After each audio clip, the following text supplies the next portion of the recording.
নমস্কাৰ আপোনালোকে সকলোৱে পাইলছ বা কেঁচুমেৰীয়া বেমাৰৰ বিষয়ে শুনিছে। এই কেঁচুমেৰীয়া বেমাৰনো কিদৰে আৰোগ্য কৰিব পাৰোঁ আমি, তাৰ কাৰণে মই কেইটামান আপোনাক একুপ্ৰেছাৰ পইণ্ট আৰু ঔষধ আৰু এটা য়োগাৰ পোষ্ট আপোনালোক দেখাম। কেৱল এইকেইটাই কৰি আপোনালোকে কেঁচুমেৰীয়া যি মাংস অকণমান যি বাঢ়ি আহে তাক আপোনালোকে আৰোগ্য কৰি ল'ব পাৰিব।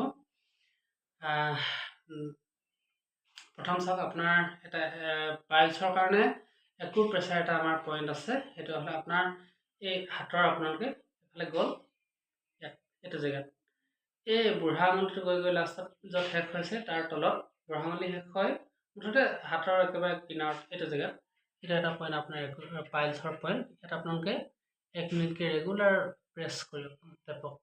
এইটো 1 মিনিট কৰিব পাৰে, ঘণ্টাক ৰৈ দিলে, তাৰপিছত আকৌ 1 মিনিট কৰিলে, ঘণ্টাক ৰৈ দিলে, এনেকৈ কৰি কৰি 5 মিনিট, 1 মিনিট কৰি ৰৈ দি আকৌ 1 মিনিট কৰি তেনেকৈ 5 মিনিট, তাৰপৰা ইখন হাততো এইটো এনেকৈ 5 মিনিট কৰি সেইটো পইণ্টত আপোনালোকে প্ৰেছ কৰিব পাৰে, টেপিব পাৰে। তাৰপিছত ঔষধটো হ'ল আপোনাৰ নাৰ্জী পাতৰ পৰা আপোনালোকে 3 চামুচ ৰস উলিয়াওক আৰু 7টামান জালুক লওক, অকণমান কমকৈও ল'ব পাৰে, 5টামানো ল'ব পাৰে।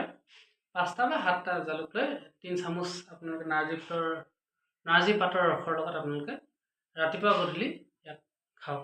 আৰু এটা আসন আছে আপোনাৰ, এই আসনটো আপোনালোকে অভ্যাস কৰক। পাইলছ কাৰণে একেবাৰে ৰামবাণ বুলি কয়। সৰু ল'ৰাই যেনেকৈ কৰে এনে দীঘলটো পৰি দিয়ক। এতিয়া এনে পৰাৰ পিছত আপোনালোকে ভৰিকেইটা এনে ওপৰলৈ লৈ আহক, আনিলে তাৰপিছত এনেকৈ ধৰি হাত দুখন এনেকৈ কৰি ল'লে, তাৰপিছত এইটো এনেকৈ যিমান পাৰে অকণমান এনেকৈ আনি পেলাই বুকুলে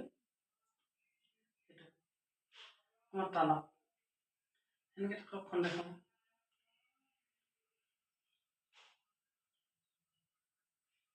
এনেকৈ আপোনালোকে খন্তেক কিছু সময় থাকিলে,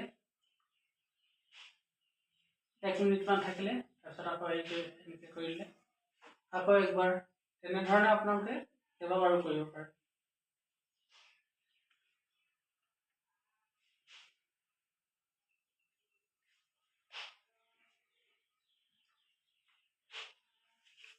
খালী পেটত ইয়াৰ অভ্যাস কৰক আপোনালোকে, ৰাতিপুৱা গধূলি নিশ্চয় সুফল পাব। আৰু বহুত মানুহৰে এই সমস্যাটো আজিকালি দেখা দিছে।